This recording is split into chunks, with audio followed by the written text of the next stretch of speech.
Hey, salut la gang, c'est JP pour l'école du jeu et aujourd'hui je vous propose de jeter un coup d'œil aux règles de Orichalk, un jeu de développement, de placement de tuiles et de sélection d'actions plutôt intéressant. L'école du jeu, en partenariat avec la boutique L'Imaginaire, au-delà de vos attentes.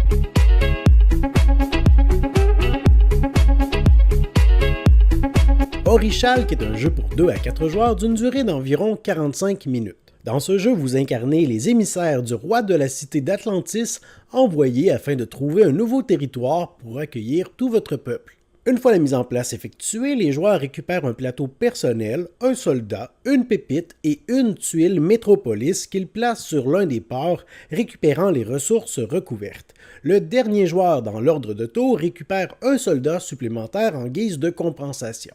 La partie peut maintenant commencer. Une partie d'Orichalk se déroule en une succession de manches jusqu'à ce que l'un des joueurs remporte la partie. Pour cela, il doit récupérer 5 points de victoire et débarrasser son île de toutes ses créatures. Une manche de jeu se déroule en 4 étapes. La première est celle de sélection d'action. Le joueur actif récupère l'une des cartes disponibles. Selon l'emplacement de la carte, il est possible qu'ils doivent payer des soldats. 3 informations sont pertinentes sur les cartes: l'action à effectuer, le territoire à récupérer et la présence de créatures. La deuxième étape est de placer la tuile récupérée sur son île. La tuile placée doit être adjacente à une autre tuile. À noter qu'il existe des tuiles de 1, 2 ou 3 cases et qu'elles peuvent être constituées de 5 types de terrains différents: désert, forêt, montagne, lac ou volcan. Lorsqu'un volcan apparaît sur une tuile, cela indique la présence d'une créature qui sera également ajoutée à votre île. Après votre placement, si vous avez réussi à former une zone de 3 terrains adjacents identiques ou plus, vous attirez la faveur d'une divinité. Le joueur récupère la divinité correspondant au territoire formé, peu importe si elle se trouve au centre de la table ou devant un autre joueur.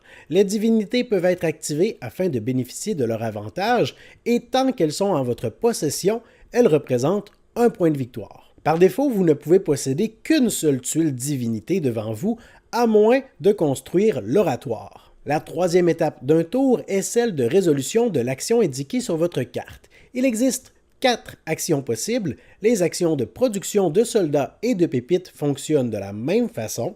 Pour chaque mine de votre île, vous produirez une pépite et pour chaque camp d'entraînement, vous produirez un soldat. L'action de construction offre 3 possibilités. Construire l'un des bâtiments offerts à condition de le placer sur le terrain prérequis et qu'il ne soit pas sur une case adjacente à une créature. Ces bâtiments offrent différents avantages. Sinon, il est possible de construire un temple en le plaçant sur 4 terrains différents en sachant qu'un volcan dont la créature a été vaincue peut remplacer n'importe quel type de terrain.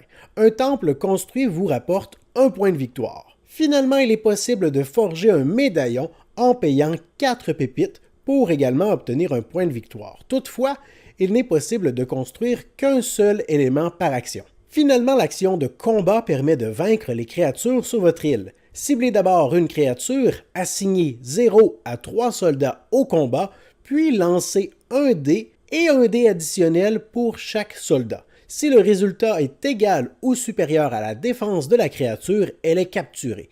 Sachez qu'un crâne provoque une victoire automatique. Les soldats impliqués au combat sont défaussés et vous remportez la récompense illustrée. Vous pouvez à ce moment continuer d'affronter d'autres créatures de la même façon tant que vous ne perdez pas un affrontement.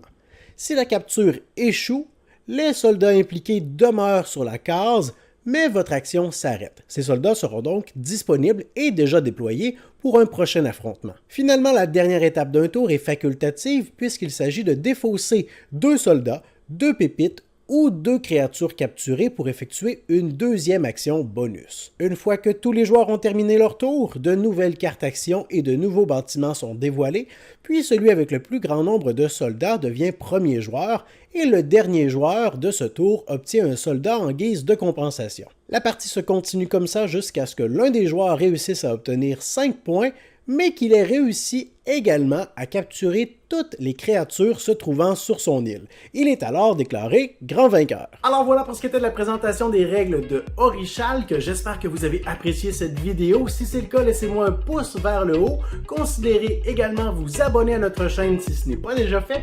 Et moi, comme d'habitude, je vous dis merci pour votre écoute. À la prochaine.